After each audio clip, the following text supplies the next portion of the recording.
찬양을 오늘 이렇게 해주셨는데, 여러분 그 성가대 찬양을 제가 들으면서 제 마음으로 가사를 따라가며 함께 찬양하고 있는 그런 그 모습을 보면서 나도 찬양을 주님께 더 많이 해야 되겠구나, 이런 마음이 들었습니다. 여러분, 사람의 마음이라고 하는 것은 누가 옆에 있느냐 혹은 어떤 영향을 받느냐에 따라서 좌우되게 마련입니다. 여러분, 이게 왜 그런지 아십니까? 우리의 마음이 늘 움직이기 때문에 그렇습니다.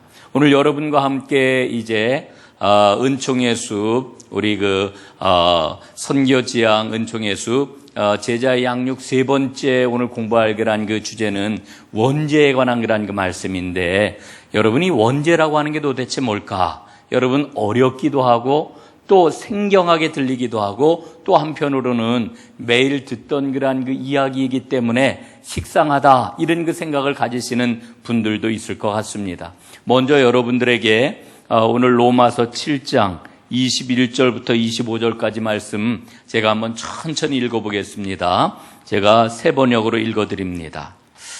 여기에서 나는 법칙 하나를 발견하였습니다. 곧 나는 선을 행하려고 하는데 그러한 나에게 악이 붙어 있다는 것입니다. 나는 속사람으로는 하나님의 법을 즐거워하나 내 지체에는 다른 법이 있어서 내 마음의 법과 맞서서 싸우며 내 지체에 있는 죄의 법에 나를 포로로 만드는 것을 봅니다. 나는 비참한 사람입니다. 누가 이 죽음의 몸에서 나를 건져주겠습니까? 우리 주 예수 그리스도를 통하여 나를 건져주신 하나님께 감사를 드립니다. 그러나 나 자신은 마음으로는 하나님의 법을 섬기고 육신으로는 죄의 법을 섬기고 있습니다. 자, 여러분, 유명한 사도 바울의 고백이지요. 바울이 뭐라고 이야기를 해요? 마음의 법을 따르기를 원하지만 육체의 법을 따르고 있는 자신의 그러한 이 한계를 보면서, 분열되어 있는 자기의 모습을 보면서 자신은 곤고한 존재라고 이렇게 고백을 하고 있는 것을 우리는 보게 됩니다. 여러분, 우리는 거룩하게 살기를 원합니다. 하나님이 기뻐하시는 생명의 삶을 살아가기를 원합니다. 사랑하며 살아가기를 원합니다. 그러나 그게 잘 안 돼요. 여러분, 그런 경험들 아마 종종 해보셨으리라 생각을 합니다.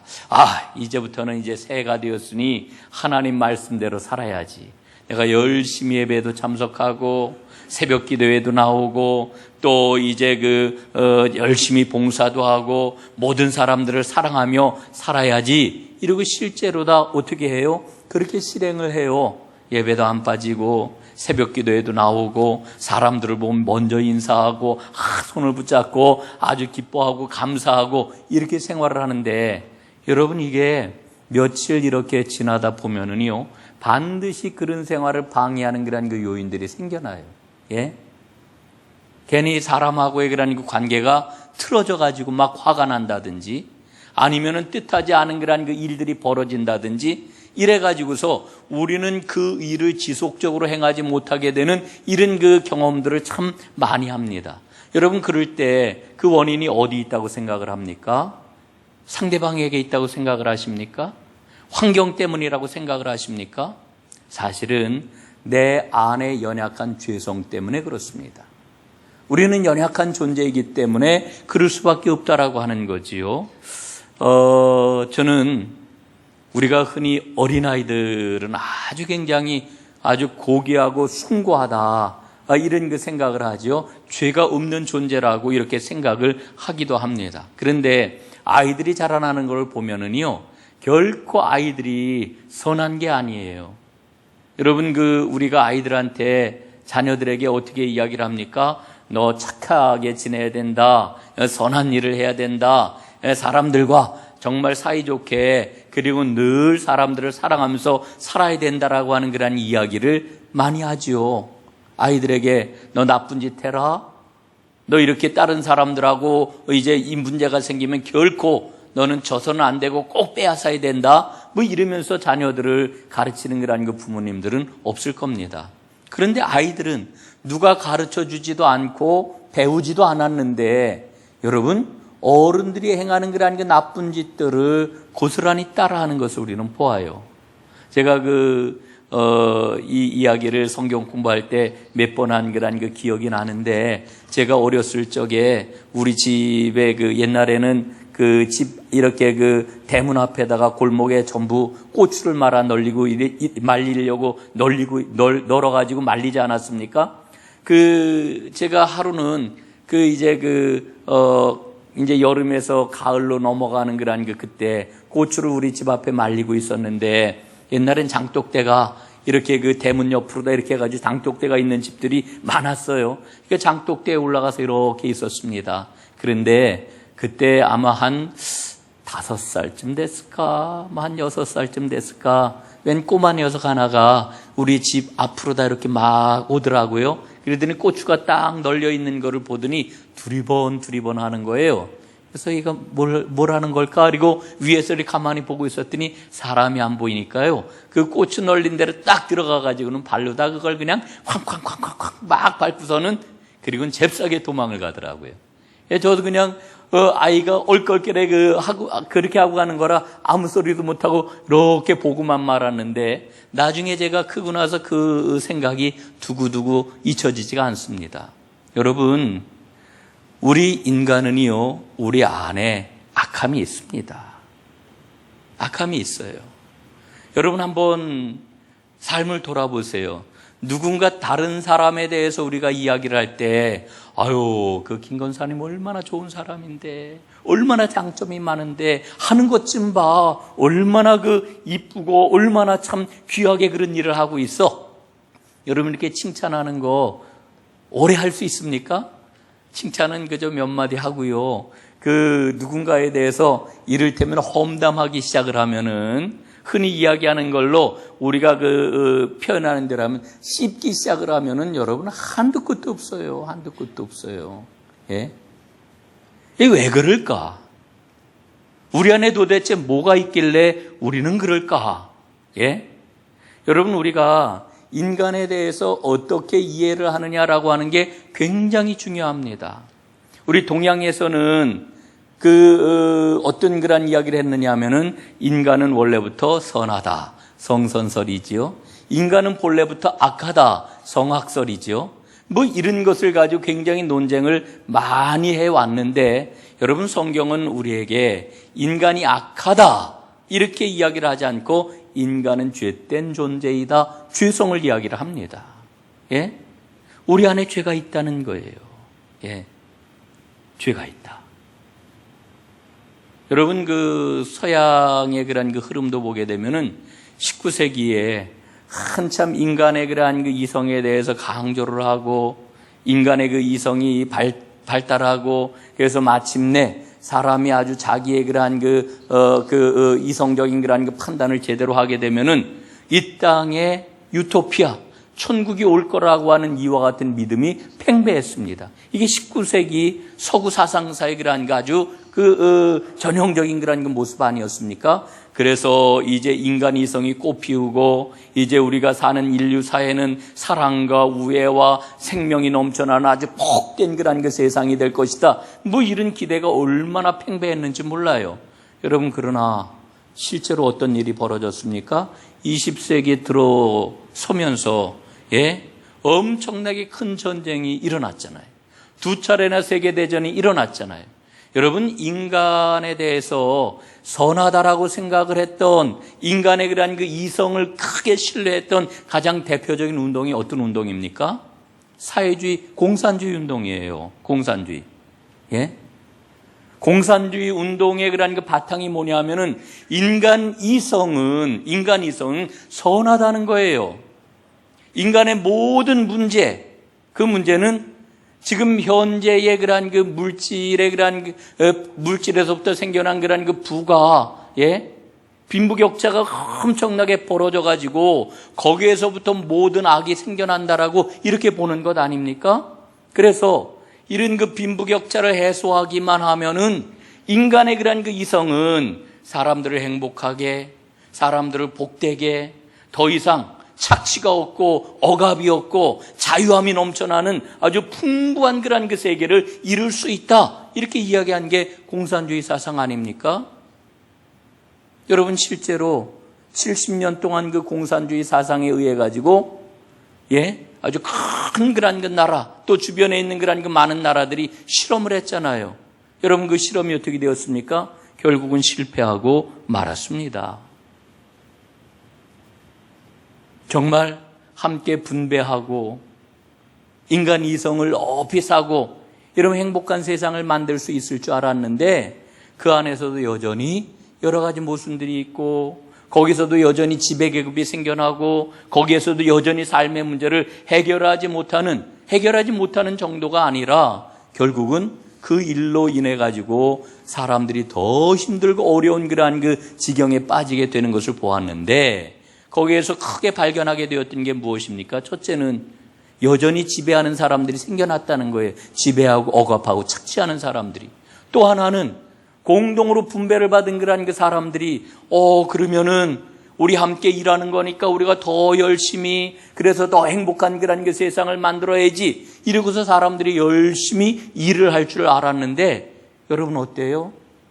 시간만 때우면 되지. 뭐 이렇게 한다고 하면 나한테 뭐 더 돌아올 게 있나? 뭐 이러면서 이기적인 욕심을 가지고 열심히 일하지 않고 그냥 설렁설렁 하면서 그 일들을 하고 뭐 이러다 보니까 생산력은 떨어지고 더 좋은 그런 그 세상이 되는 것이 아니라 더 나쁜 세상이 되더라고 하는 것을 발견한 것 아닙니까?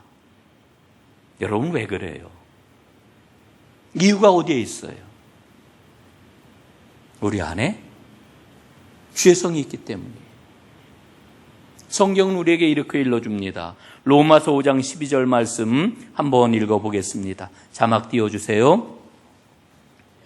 자, 함께 읽어보겠습니다. 시작. 그러므로 한 사람으로 말미암아 죄가 세상에 들어오고 죄로 말미암아 사망이 들어왔나니 이와 같이 모든 사람이 죄를 지었으므로 사망이 모든 사람에게 이르렀느니라. 아멘. 자, 여러분 이 로마서 말씀을 보세요. 그러므로 한 사람으로 말미암아 죄가 세상에 들어오고 죄로 말미암아 사망이 들어왔다. 이렇게 말씀을 합니다. 여기서 한 사람이 누구예요? 한 사람. 성경은 이 한 사람이 누구래요? 아담이죠, 아담. 창세기에 나오는 아담을 이야기를 하는 거예요. 아담 한 사람으로 말미암아 죄가 세상에 들어왔대요. 여러분, 아담이 저질렀던 죄가 뭐예요? 하나님을 배반하고 하나님의 명령을 거역해가지고 먹지 말라 이야기한 선악과를 따먹은 거지요. 여러분, 이 문제를 한번 우리가 깊이 생각해 볼 필요가 있어요. 아니, 아담이 죄를 저지른 거하고 나하고 도대체 무슨 상관이 있을까? 여러분, 아씨 있어요? 한국에 아씨가 있습니까? 아담은 보니까 아가 성이고 담이 이름인 것 같아요. 아담. 아니, 나는 아씨가 아니라 이씨인데, 나는 아씨가 아니라 김씨인데, 아담하고 나하고 무슨 상관이 있다고, 아담이 죄를 지었다고 나까지 죄를 지은 사람이 되는 겁니까? 우리는 이렇게 질문을 던질 수가 있는 거지요. 그런데 성경은 상관이 있다는 거예요. 상관이 있다. 여러분, 이 아담이 저지른 죄가 오늘 나에게까지 들어왔다라고 이렇게 말씀하는 것은 바로 내 안에 원죄가 있다라고 이렇게 이야기하는 겁니다. 여러분, 특별히 아직 예수님을 구주로 영접하지 못한 그런 그 경우에 그런 그 사람들이 이 이야기를 들으면은 전부 다 마음속 깊이 싫어해요. 아니, 내가 왜 죄인이야? 내 안에 무슨 죄가 있다고 그래? 이런 얘기 참 많이 하죠. 아니, 내가 누구에게 뭐 돈을 내가 훔쳤나? 내가 누구를 팼나? 누구에게 손해를 끼쳤나? 내가 사회적으로 비난받을 일을 했나? 그러지 않았는데 왜 나를 죄인이라고 이야기를 해? 여러분, 이런 그 마음이 우리에게 있는 게 사실입니다.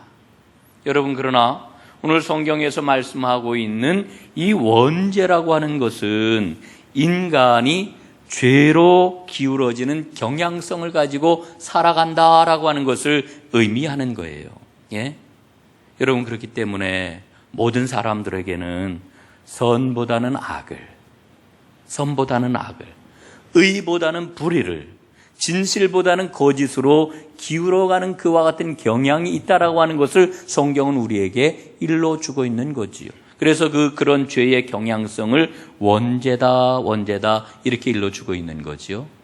그럼 우리에게 모두 다 이 원죄가 있어요. 예. 이 원죄라고 하는 게 얼마만큼 힘을 갖고 있느냐 하면은, 이를테면은 여러분 뭐 롯데마트를 가든지 뭐 이마트를 가든지는 카트를 밀고 가잖아요. 요즘은 저도 카트를 밀어본 지가 하도 오래돼 가지고 기억이 좀 잘 안 납니다만은, 예전에는 카트에 이 바퀴가 좀 고장난 그런 카트들이 좀 종종 있었어요.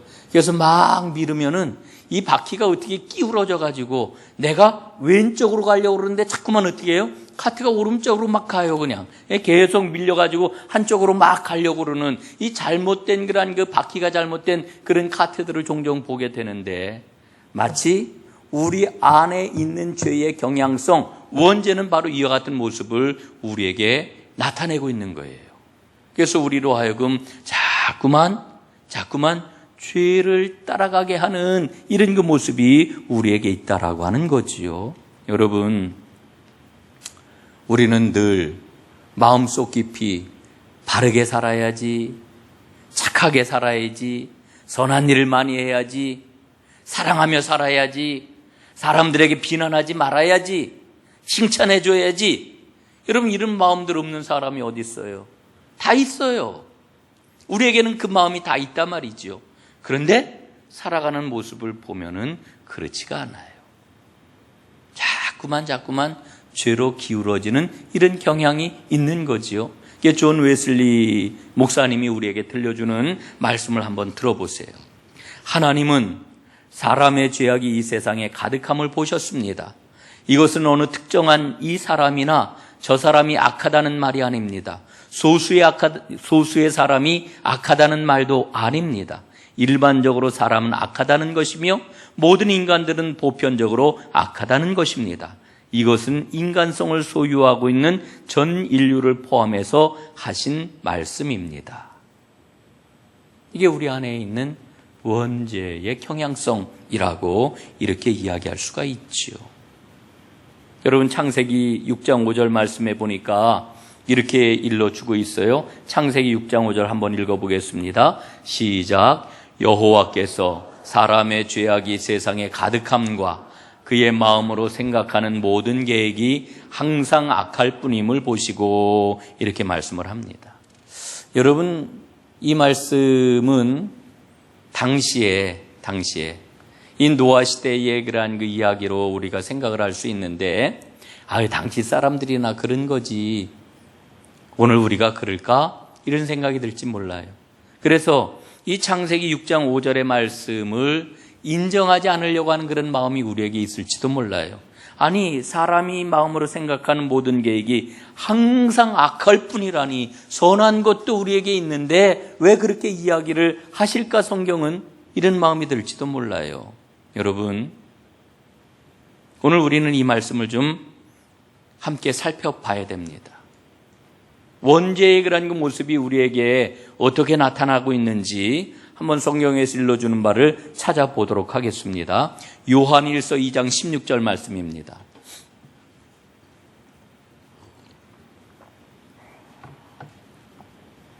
여러분, 오늘 유인물 없으신 분들이 많아요? 주일날 다 나눠드렸는데 다 있으시죠? 예, 고맙습니다.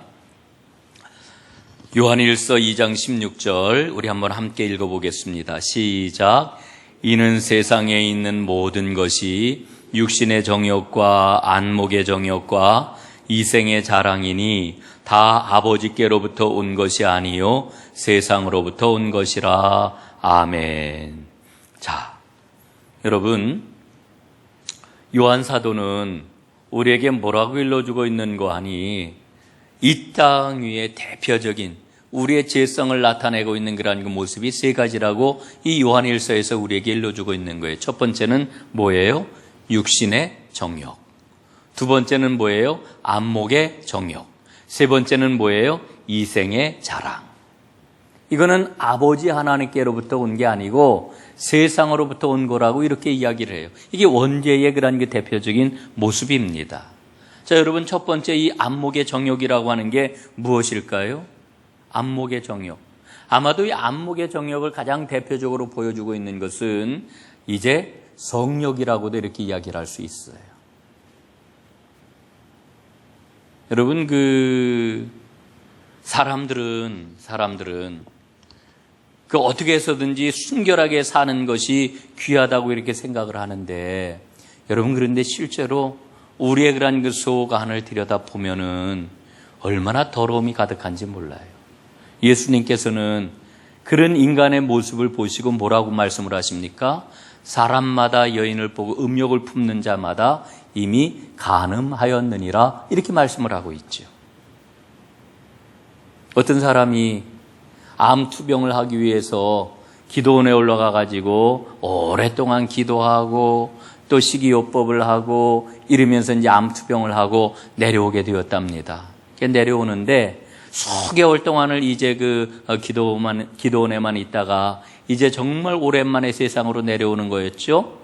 버스를 타고 쭉 오는데 이제 서울쯤 다 와가지고 어느 곳을 지나가는데 점심때가 되어가지고 많은 그런 회사원들이 막 거리로 다 쏟아져 나와가지고 이제 분주하게 이제 점심을 먹기 위해 오가는 것을 보았는데, 그때 그 여인들을 보면서 마음속에 어떤 생각이 들었느냐 하면은 말할 수 없는, 육신의 몸은 굉장히 공고해졌는데도 불구하고 이 마음속에 그 여인들을 보면서 말할 수 없는 그러한 그 음욕이 막 생겨났다라고 하는 이런 그 고백을 하는 것을 보았습니다. 막 가슴이 뛰고, 예? 이게 인간의 그러한 그 모습인 거지요. 여러분, 이태리의 아시시에 가면은 유명한 아시시의 성자로 불리우는 성 프란체스코가 있잖아요. 성 프란치스코. 거기에 가보면은요, 프란치스코가 세운 성당이며 그의 활동이며 이런 것들을 잘 전시를 해놨는데, 거기 가면은 어느 한 구석에 뭐가 있느냐 하면은 장미의 화원이라고 하는 곳이 있어요. 장미의 화원.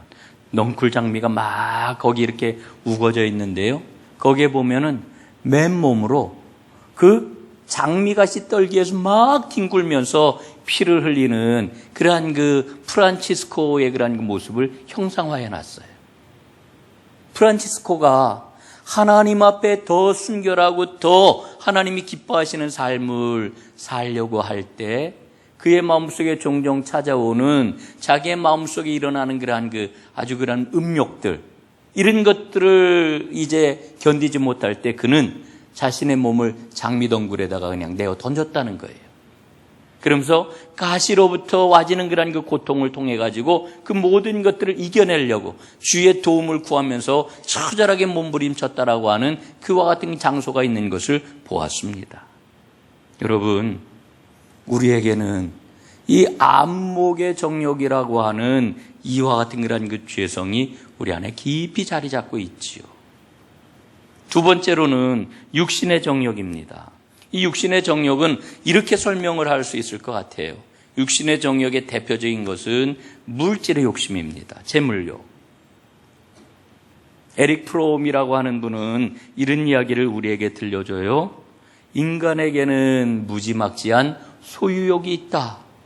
그래서 지금 가지고 있는 것에 만족하지 못하고 더 많은 것을 갖기 위해서 온갖 가지 자기 합리화와 정당성을 부여하면서 더 많이 갖기 위해서 땀을 흘리고 노력을 한다라고 하는 그런 이야기를 합니다.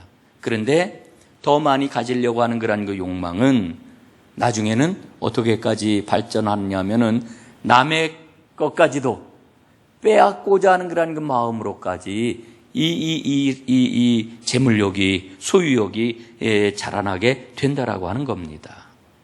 여러분, 우리가 살아가고 있는 현대 문명은 우리에게 뭐라고 이야기를 합니까? 이렇게 이야기를 해요.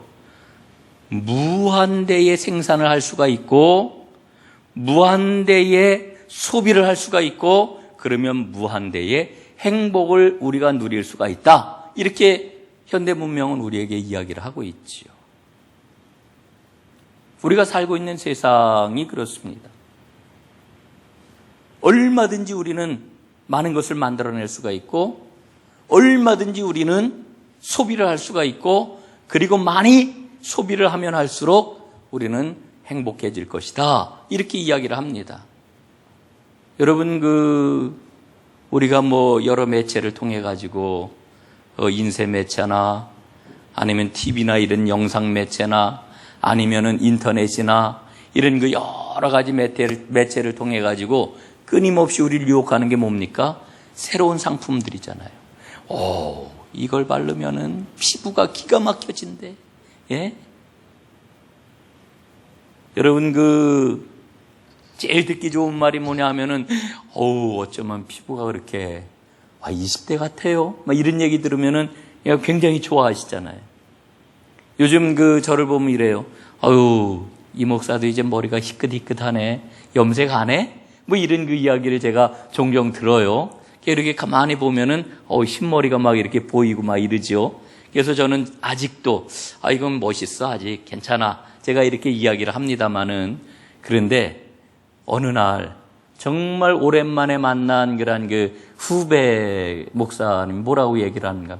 어쩜 그렇게 늙었어, 그래? 1년 사이 팍 늙었네? 이렇게 얘기를 들으니까, 엄청 기분 나쁘더라고요. 예?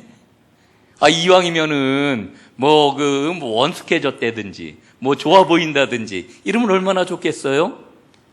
그러면서, 이제 제가 여자들의 그런 마음을 조금 이해를 한 거죠. 그래서 여자들이 그렇게 정성스럽게 하는 거구나. 제가 이제 그때 좀 이렇게 좀 그 마음을 좀 이해를 했어요. 여러분, 계속해서 좋은 거를 자꾸만 우리에게 주려고, 소유하라고 이렇게 부추기지 않습니까? 부추겨요. 더 좋은 것, 더 멋있는 것, 더 풍성한 것. 여러분, 그러나 그 결과가 어때요? 예? 이 육신의 정욕 때문에 세상이 지금 망가지고 있잖아요. 호주에 지금 산불이 나가지고 지금도 타고 있어요. 우리 남한의 반 정도 되는 그러한 면적이 다 탔대요. 근데도 이 불길이 잡혔다는 소식을 제가 아직은 못 들었습니다. 그런데 지금 호주의 온도가 50도가 넘어간대요. 50도가. 예? 요즘 정말 심각해요. 오늘 제가 인터넷에서 본 기사는 뭐냐 하면은요, 사우디아라비아의 사막에 눈이 내렸어요. 여러분 그거 보셨죠? 예? 중동 사막에 눈이 내렸다니까요. 여러분, 옛날에는 만년설이라고 일컬어지던 그러한 알프스나 북구의 그러한 피오르드의 그러한 산들이요. 지금은 설산이 아니라 바위산으로 다 바뀌었어요. 눈이 다 녹아내려가지고. 이거 정말 심각한 문제예요. 우리 권사님 한 분이 지난주에 남해안 여행을 갔다 오셨다는데, 목사님, 제가 2박 3일 갔다 왔는데, 거기는 봄이에요, 봄. 꽃 피는 봄이에요. 예? 이거 정말 어떻게 된 겁니까? 이게 다 어디에서 온 거냐? 육신의 정욕 때문에 온 거예요. 인간의 욕심 때문에. 인간의 욕심 때문에.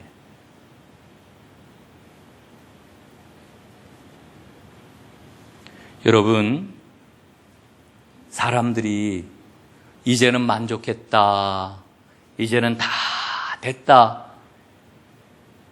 이런 사람 거의 없어요. 능력이 안 돼가지고 포기할 수는 있지만은 할 수 있는데 안 하는 사람은 없는 것 같아요. 예? 이 재물의 욕심, 소유하고자 하는 욕심, 이건 끝이 없습니다.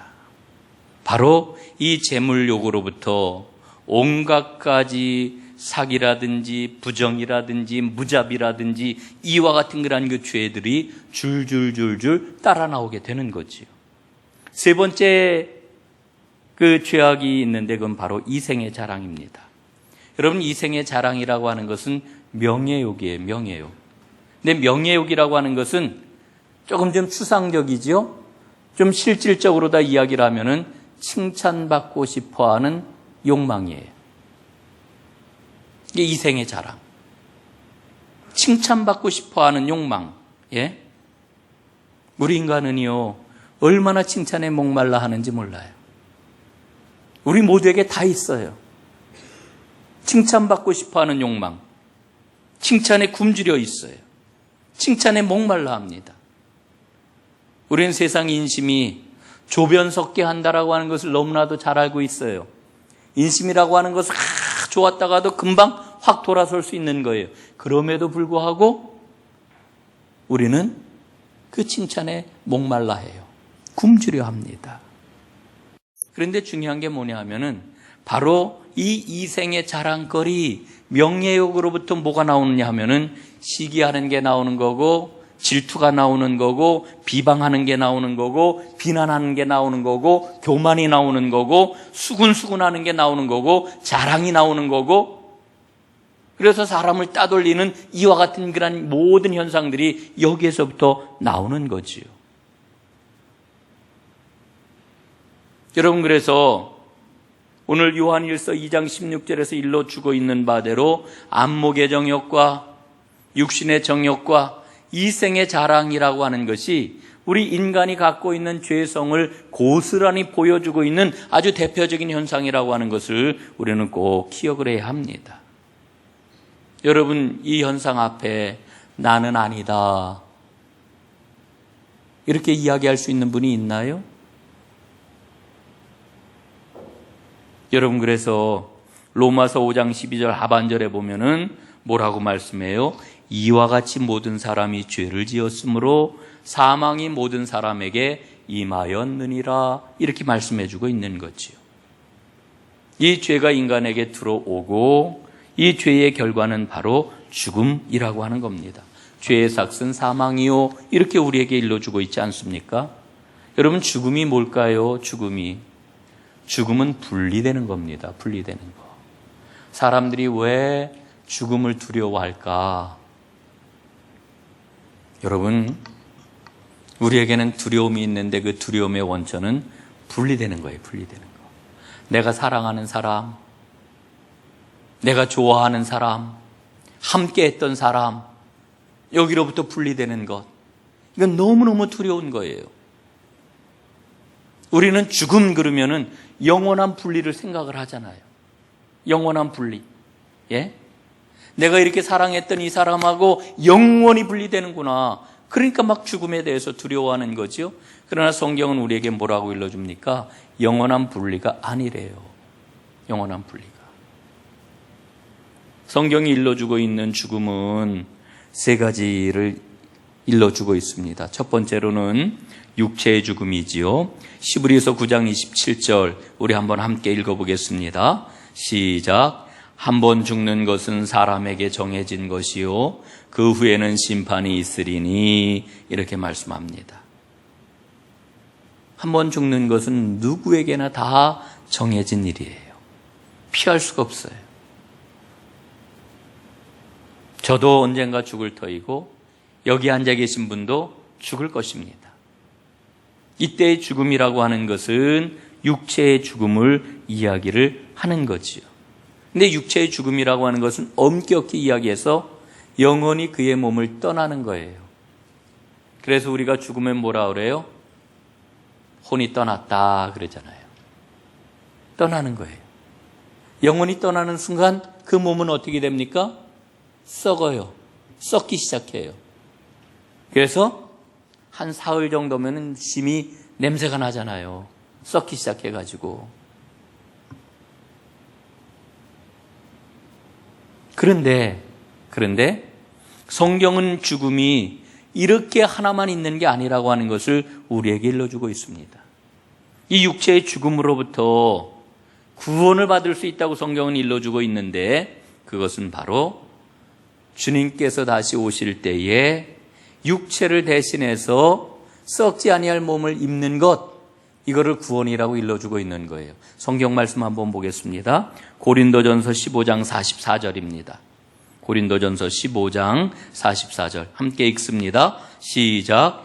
육의 몸으로 심고 신령한 몸으로 다시 살아나나니 육의 몸이 있은즉 또 영의 몸도 있느니라. 여러분, 육신은 썩어요. 그러나 주님께서 우리에게 다시 주실 몸이 있어요. 그 몸은 썩지 아니하는 몸이에요. 예수님이 부활하신 후에 제자들에게 나타나셨지요. 그런데 부활하셨던 그 예수님이 나타나실 때 호련히 나타나시기도 하고 호련히 사라지기도 하셨어요. 그런데 그 몸을 가지고 예수님이 떡도 잡수시고 생선도 잡수시고 음식도 잡수셨단 말이에요. 여러분, 신비하지요? 우리는 그 몸을 경험하지 못했기 때문에 그 몸이 어떠한 몸인지 알 수 없어요. 그러나 그 몸은 신령한 몸이에요. 이게 무슨 얘기냐 하면은, 여러분, 영혼이라고 하는 실체가 없는, 여러분, 우리에겐 영혼이 있잖아요. 내 안에 영혼이 있잖아요. 지금 영혼이 이 육신이라고 하는 거라는 그 집에 나와 함께 지금 살고 있잖아요. 그러나 내가 이 땅에서 숨을 거두게 될 것 같으면은 영혼과 우리가 지금 갖고 있는 육체가 분리된단 말이지요. 그럼 우리는 천국에 그냥 영혼만 가는 걸로 생각을 해요. 여러분, 그렇지 않아요. 우리 주님께서 우리에게 새로운 몸을 주셔요. 새로운 몸을. 몸이라고 하는 것은 우리의 실체예요. 새로운 몸을 주셔요. 육의 몸이 있은즉 또 영의 몸도 있느니라. 여러분, 이 주님께서 새롭게 주시는 영의 몸을 입는 그런 그 믿음을 우리가 꼭 가져야 됩니다. 여러분, 주님께서 여러분에게 육체의 몸이 아니라 영의 몸을 모두 다 주실 줄로 분명 믿습니다. 자, 그 다음에 이제 우리가 보게 되면은 이 육체의 죽음과 영적인 죽음이 또 있어요. 요한복음 5장 25절 말씀 한번 읽어보겠습니다. 시작. 진실로 진실로 너희에게 이르노니 죽은 자들이 하나님의 아들의 음성을 들을 때가 오나니 곧 이때라. 듣는 자는 살아나리라. 아멘. 자, 여러분, 여기에서 죽은 자들이라고 하는 것은 영적으로 죽음을 맞은 사람들을 이야기를 합니다. 예? 실제로 오늘날 살아가고는 있지만은, 예? 말을 하고 먹기도 하고 또 움직이기도 하고, 예? 호흡을 하고 이러지만은 죽어 있는 사람들이 있어요.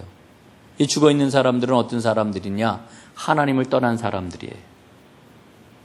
하나님을 떠난 사람들. 이 하나님을 떠난 사람들은 살았지만은 죽어 있는 존재라고 하는 것을 우리에게 분명히 일러주고 있는 거지요. 여러분은 살으셨습니까? 죽으셨습니까? 예? 살았어요? 죽었어요? 사셨죠? 예. 우리는 모두 다 살아있는 존재입니다. 영적으로 살아있는 존재예요. 왜?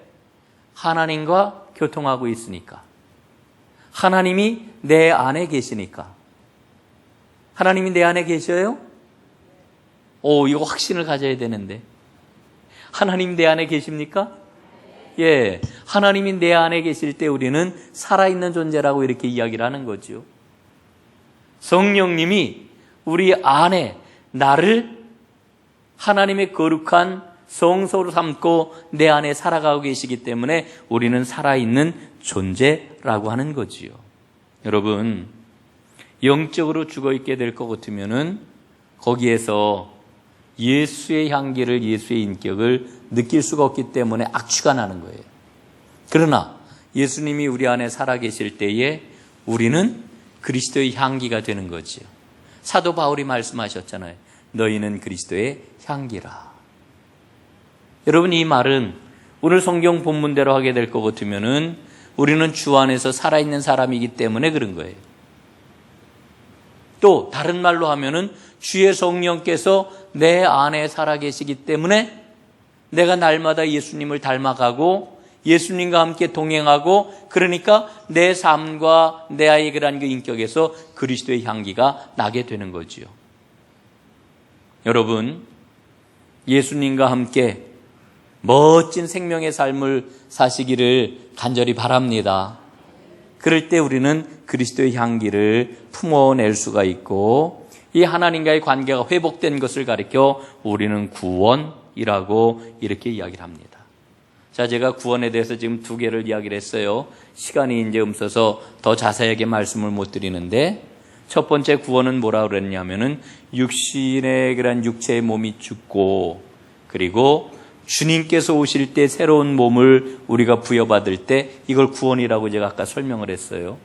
또 하나 하나님과의 관계가 회복되어 주님과 함께 살아가는 것 혹은 주님이 내 안에서 살아가는 것 이것을 구원이라고 이야기를 해요.